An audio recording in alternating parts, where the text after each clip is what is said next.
اللہ تعالیٰ یوں فرماتا اقترب للناس حسابهم، لوگوں کے حساب کا وقت قریب آ چکا، وہم فی غفلت معرضون، اور وہ اترائے ہوئے غفلت میں پڑے ہوئے ہیں، منہ پھیرے ہوئے ہیں۔ لوگوں کو اس بات کا اندازہ ہی نہیں کہ حساب کا دن کتنا سخت ہونے والا ہے۔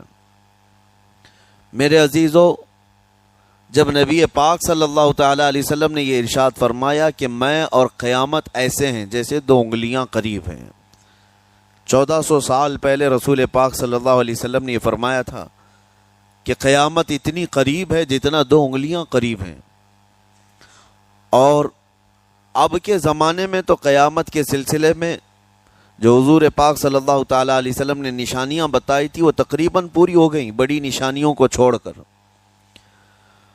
اور یہ بھی حدیث پاک میں ہے کہ اگلا زمانہ اتنی تیز گزرے گا کہ تمہیں اس کا اندازہ ہی نہیں ہوگا، زمانوں پر زمانے آتے چلے جائیں گے۔ یہ جو آخری وقت کی نشانیاں ہیں، میں صرف مختصر سا ایک پیغام دوں گا۔ شعبان کا مہینہ ہے، یہ رسول پاک صلی اللہ تعالی علیہ وسلم کا مہینہ ہے، اور رمضان کے بعد سب سے زیادہ حضور پاک صلی اللہ تعالی علیہ وسلم کو روزے کی حالت میں کسی مہینے میں دیکھا گیا تو شعبان کا مہینہ فرمایا گیا۔ کبھی کبھار پورے شعبان کا مہینہ حضور صلی اللہ علیہ وسلم روزے سے رہتے، اور یہ ارشاد فرماتے کہ یہ مہینہ ایسا ہے جس میں سارے لوگوں کے اعمال اللہ کے حضور جاتے ہیں، پیش کیے جاتے ہیں، اور میرے آقا فرماتے ہیں اس حال میں میرے اعمال پیش کیے جائیں اللہ کی بارگاہ میں کہ میں روزے کے عالم میں ہوں۔ جب میرے اعمال پیش کیے جائیں اللہ کی بارگاہ میں تو میں روزے کی حالت میں ہوں۔ تو یہ شعبان کا مہینہ جو اب رمضان المبارک کے قریب کر رہا ہے، لیکن بعض بزرگوں نے یہ بھی فرمایا شعبان میں موتیں بھی کثرت سے ہوتی ہیں۔ لوگوں کا یہاں پر حساب کتاب 15ویں شعبان کو جو اب شب برات آنے والی ہے لکھ دیا جاتا ہے، سال بھر میں کیا کیا ہونے والا ہے، کتنے لوگ جانے والے ہیں۔ کئی لوگوں کی کتابیں بند کر دی جاتی ہیں۔ حدیث پاک میں یہ بھی ہے کہ فیصلہ اللہ تعالیٰ فرشتوں کے حوالے فرما رہا ہوگا، حالانکہ جب ہم ماں کے پیٹ میں تھے تبھی لکھ دیا گیا ہے کہ کتنی عمر ہے، لیکن فرشتوں کو جو ٹرانسفر کیا جاتا ہے سال میں ایک مرتبہ، اگلے سال ان کا کیا کیا ہونا ہے۔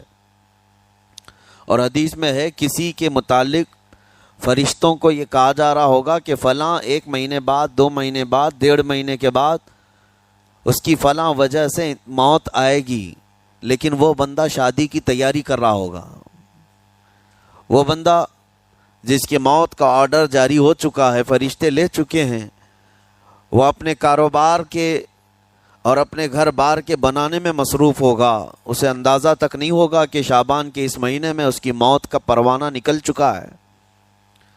اسی لیے میں عرض کر رہا ہوں قرآن کی آیت اقترب للناس حسابهم وهم فی غفلۃ معرضون، اللہ فرماتا ہے لوگوں کا حساب بہت قریب آ چکا جبکہ وہ غفلت میں پڑے ہوئے ہیں۔ اب جس زمانے میں آپ زندگی گزار رہے ہیں یہ اتنی تیزی سے آپ کے اوپر سے گزر جائے گا کہ آپ کو احساس تک نہ ہوگا۔ بلکہ ایک حدیث کا مفہوم یہ بھی ہے کہ جوان بوڑھے نظر آنے لگیں گے اور بچے جوان نظر آنے لگیں گے۔ وہ دور آئے آج، بچے تو ہمارے جوان ہو ہی چکے ہیں، جو 6 سال کے بچے ہیں، 5 سال کے بچے ہیں، جن کو حقیقت میں بچہ کہا جاتا تھا، اب کے زمانے میں وہ بچے ہی نہیں رہ گئے۔ 8 سال کے بچے وہ بچے ہی نہیں رہ گئے۔ ساری اسکولوں کے حالات ہمارے پاس آئے دن نئی نئی خبریں آتی ہیں۔ 3ری جماعت کا، 4تھی کلاس کا بچہ خطرناک قسم کے نشوں میں مبتلا ہے جو بڑے بڑے جوان بھی نہیں کیا کرتے تھے۔ تو بچہ کہاں رہا؟ حضور پاک صلی اللہ تعالی علیہ وسلم نے فرمایا تھا بچے جوان لگیں گے اور جوان بوڑھے، اور جوانوں کی حالت یہ ہے کہ سارے مزے اپنے بچپن میں اتنے کر لیے کہ جوانی میں طاقت ہی ختم ہو گئی۔ 25 سال کی عمر میں ایسے لگتے ہیں جیسے کہ بوڑھاپا آ گیا، کمزوریاں آ گئیں۔ 30 سال پہلے کے دور میں 40 سال کو بھی جوانی کہا جاتا تھا، اب کے دور میں 40 سال تو بڑھاپا ہو گیا۔ 30 سال کی عمر کے بعد آج کے نوجوانوں کے جواب دینے لگ جاتے ہیں۔ اس کی وجہ یہ ہے کہ بچپن میں اپنے آپ کو برباد کر لیا، بچپن میں اپنے آپ کو ختم کر لیا، تو جو بچپنا تھا اس کو جوانی میں بتا دیا، اور جو جوانی ہے وہ بڑھاپے میں۔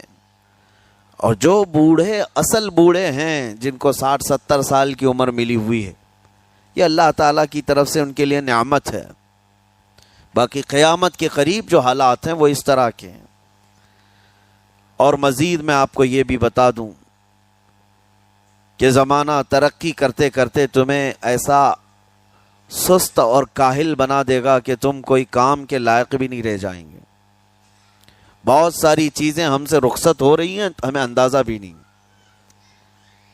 ابھی کل ہی میں ذکر کر رہا تھا، ابھی 10 سال پہلے 20 سال پہلے جو چیزیں ہمارے آنکھوں کے سامنے موجود تھی وہ اب غائب ہو چکی ہیں۔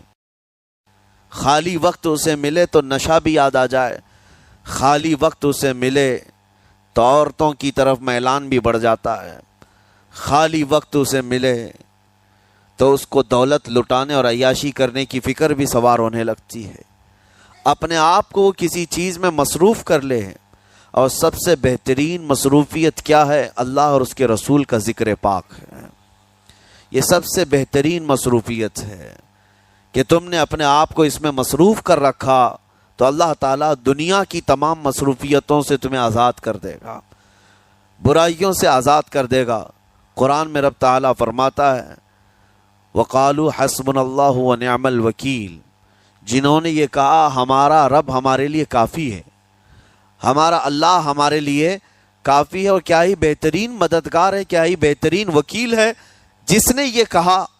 اللہ فرماتا ہے اس کے فوراً بعد آیت آئی ہے فَانْقَلَبُوا بِنِعْمَةٍ مِّنَ اللَّهِ وَفَضْلٍ لَمْ يَمْسَسْهُمْ سُوءٌ، اللہ ان لوگوں کو اپنی خاص نعمتوں میں لے جائے گا، ایسی جگہ جہاں کوئی برائی انہیں چھو بھی نہ سکے گے۔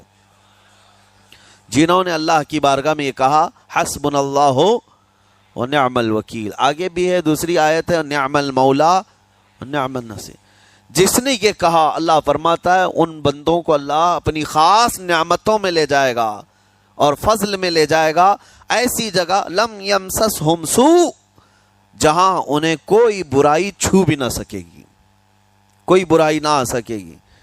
اسی لیے کثرت سے اپنے آپ کو مصروف رکھو۔ یہ جو محافل ہماری ہو رہی ہیں اللہ کرے کہ ہمیشہ قائم رہیں۔ ہم ہفتے میں 1 مرتبہ ذکر کی مجلس میں آتے ہیں اپنے دل کو اللہ تعالیٰ کی یاد سے معمور کرنے کے لیے۔ ویسے کھانا تو دن میں 3 مرتبہ اور کوئی تو 5 مرتبہ کھاتے ہیں۔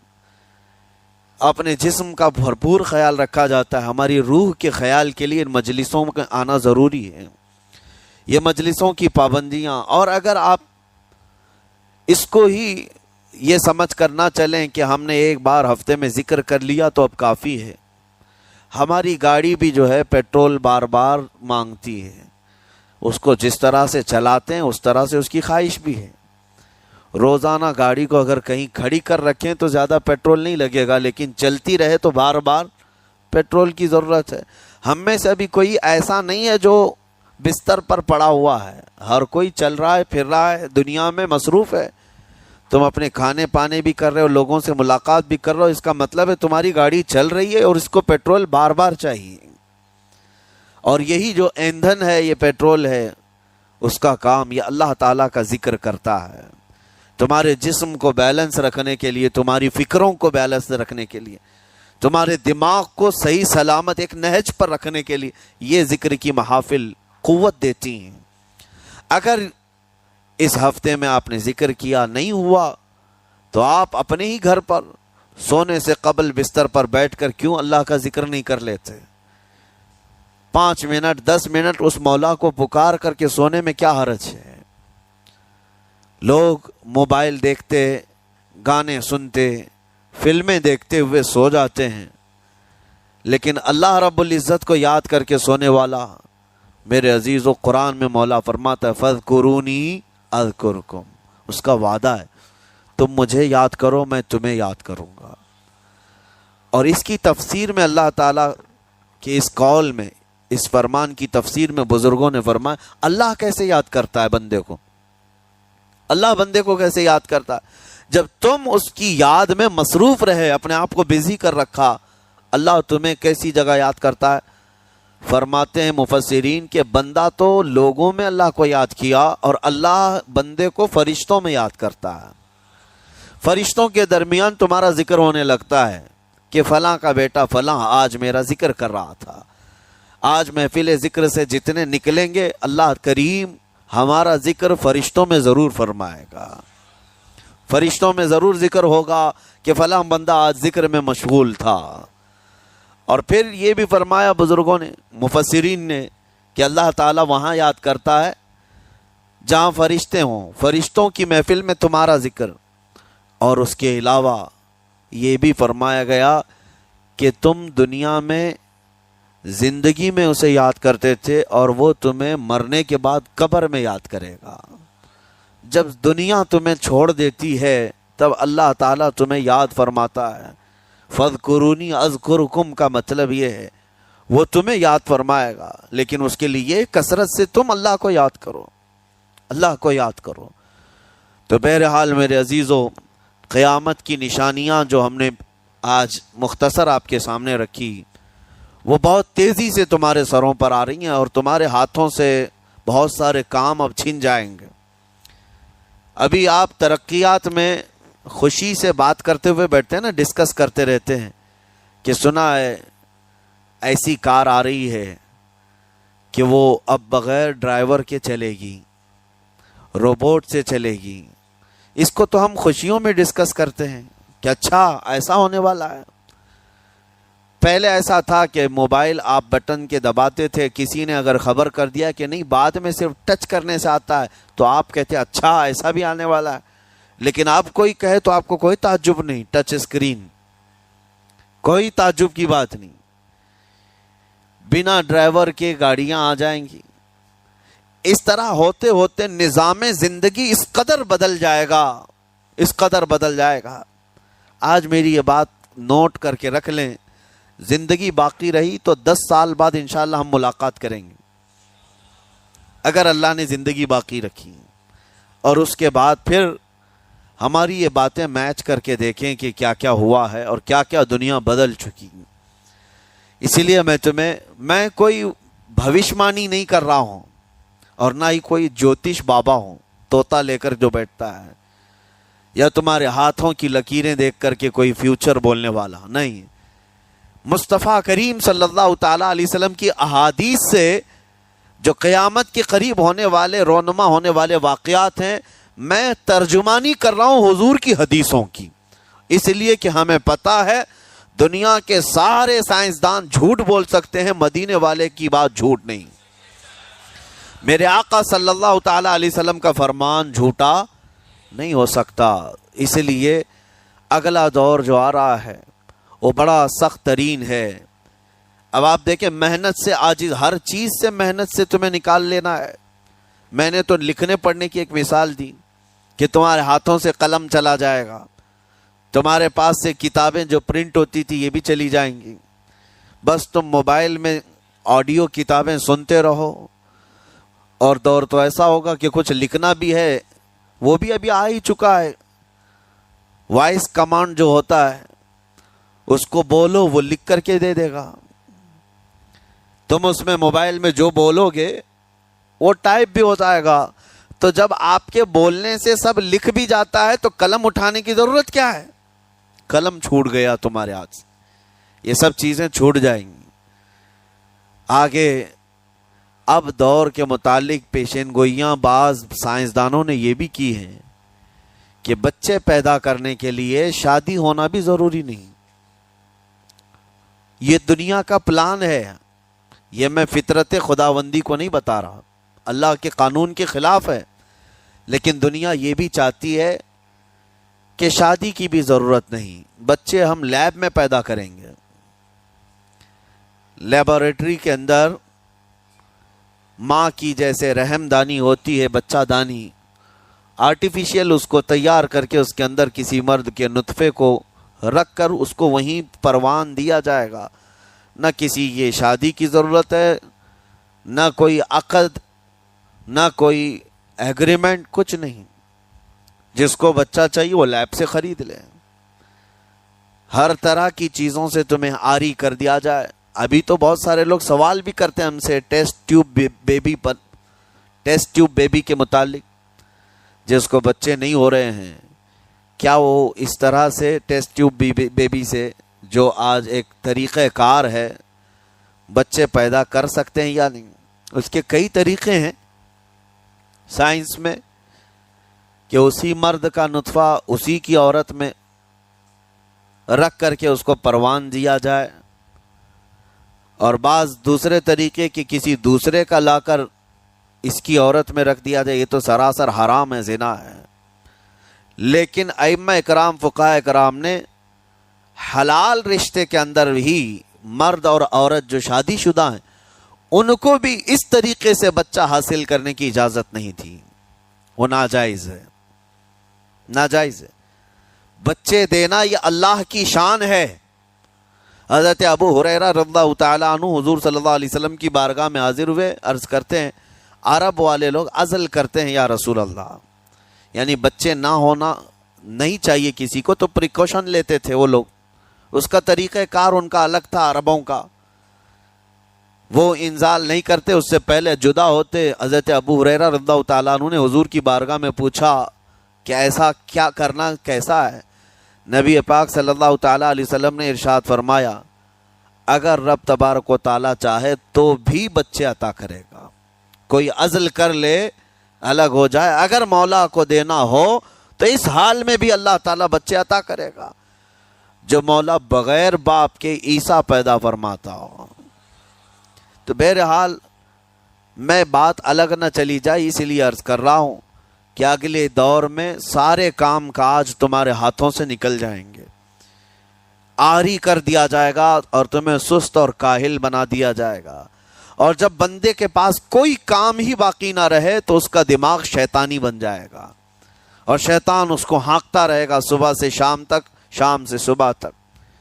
اور میں آپ کو بتا دوں دنیا یہ چاہتی ہے کہ رات کو دن بنا دے، یعنی کوئی رات کا تصور ہی نہ رہے، نہ اندھیرا ہے نہ ہی کوئی اس طرح کی تاریکی، بلکہ پورا ٹوٹل 24 آورز ایسا ہی اجالا دکھنا چاہیے. تمہاری نیندیں ختم ہو، کسی کے لیے بھی اندھیرا ہو گیا چلو سوئیں. یہ اللہ کے جتنے نظام ہیں اس سے یہ دنیا چھیڑ چھاڑ کرنے کی کوشش کر رہی ہے. یہ جو خفیہ طاقتیں ہیں دنیا کو جو چلا رہی ہیں، وہ فری میسن ہوں اور سیکریٹ تنظیمیں جو آج دنیا میں کام کر رہی ہیں، وہ قانون خداوندی سے چھیڑ چھاڑ کرنا ان کی فطرت ہے، عادت ہے. ہر چیز جو اللہ تعالیٰ کی بنائی ہوئی، پہاڑوں کو اپنی جگہ سے ہٹا دینا. عرب میں آج پتہ ہے آپ کو، سعودی میں سب سے زیادہ پہاڑ کاٹے جا رہے ہیں. پہاڑ اتنے کاٹتے ہیں وہ لوگ، پورے کے پورے پہاڑوں کو انہوں نے زمین سے الگ کر دیا، اور وہاں پہاڑ کا وجود ہی نہیں. مکہ میں جا کر آپ دیکھ لیں، مدینے میں جا کر دیکھ لیں، 4 سال 5 سال کنٹینیو کئی مشینیں لگا کر کے پورے پہاڑ کو صاف کر دیا. پتھر کے پہاڑ. اصل میں یہ نظام قدرت ہے، پہاڑ یوں ہی نہیں بنائے اللہ نے زمین پر. والجبال اوتادا، یہ میخ بنا کر کے اس میں گاڑ دیے گئے تاکہ زمین ہلنے نہ پائے. زمین پانی پر ہے، اور جب پہاڑوں سے چھیڑ چھاڑ کیا جائے گا زمینوں میں زلزلے آئیں گے، ادھر سے ادھر زمین ہل جائے گی. اور تو اور انہوں نے اپنی ٹیکنالوجی کو بڑھاتے بڑھاتے قانون خداوندی میں چھیڑ چھاڑ کے لیے کیا نہیں کیا. انہوں نے جعلی اور آرٹیفیشل ارتھ کویک لانے کی کوششیں کی، مصنوعی زلزلے، مصنوعی بارش ہوتی نہیں، لیکن پورے کلاؤڈ کو جمع کر کے، بادلوں کو جمع کر کے ایک جگہ، اور پھر اس کو کیمیکل کے ذریعے سے پانی برسا دیا جائے. لوگوں کو لگتا ہے کہ ابر چھا گیا اور پانی آنے لگ گیا، یعنی بارش بھی مصنوعی برسائی جائے، ہوائیں بھی مصنوعی چلائی جائیں، پہاڑ بھی کاٹ دیے جائیں، جعلی زلزلے لائے جائیں، سونامی کو بھی لانے کی ترکیبیں ان لوگوں نے سوچی کہ زیر زمین جو لاوا ہوتا ہے اس کے اندر دھماکہ کر دیا جائے تاکہ پانی کی موجیں بے قابو ہو کر بہت زیادہ لہریں اٹھ جائیں اور دنیا میں تباہی مچائیں۔ بیماریاں اللہ کی طرف سے آتی ہیں، لیکن بیماریاں یہ لیب میں بنانے کی کوشش کرتے ہیں کہ وائرس بنائے جائے اور لوگوں کے درمیان چھوڑ دیے جائیں، جس کو آج دنیا کی بڑی طاقتیں بایو ویپن کا کہتی ہیں، یعنی ہتھیار صرف گولہ بارود بندوق اور میزائل ہی نہیں ہے، ہتھیار یہ وائرس بھی ہیں، کیمیکل بھی ہے، دوائیوں کی شکل میں۔ یہ برسوں سے یہ تنظیمیں اس بات پر کام کر رہی ہیں، حتیٰ کہ یہ نظام قدرت کو، نظام خداوندی کو پورے اکثر بدلنے کے لیے انہوں نے مردوں کو عورت بنانا، عورتوں کو مرد بنانے کی بھی مہم چھیڑ رکھی ہے۔ ٹرانسجینڈر، ان سب کو خاص قانونی حق دیا جائے گا اور مرضی سے آدمی اپنے جینڈر کو، اپنی جنس کو چینج کروا لے۔ یہ قانون خداوندی میں چھیڑ چھاڑ ہے نہیں، اور انسان کو جس کام کے لیے پیدا کیا گیا تھا اس کام سے اس کو عاری کر دیا جائے، کاہل بنا دیا جائے۔ اسی لیے دیکھیں وہ رحمان مولا چاہے تو تمہیں گھر میں بٹھا کر خوب رزق دے، وہ غفار ہے جو چونٹیوں کو اپنے سوراخ میں رزق دیتا ہے، مچھلیوں کو پانی کے اندر رزق دیتا ہے، وہ اشرف المخلوقات کو کیوں نہیں کھلائے گا؟ لیکن اس کا حکم یہ ہے اذا قضیت الصلاۃ فانتشروا فی الارض، جب نماز پڑھ لو تو زمین میں پھیل جاؤ اور اللہ کا رزق ڈھونڈو۔ یہ نہیں کہ گھر میں بیٹھ کر کے تم پکارتے رہو رزق آ جا، رزق آ جا، رزق آ جا، یہ نہیں ہے۔ تمہیں کیوں؟ تم کاہل اور سست نہ بنو، تمہیں فرمائے گا ہاتھ پیر چلاؤ۔ نبی پاک صلی اللہ تعالی علیہ وسلم نے ارشاد فرمایا دنیا کا سب سے بہترین رزق وہ ہے جو اپنے ہاتھوں کی کمائی، محنت سے۔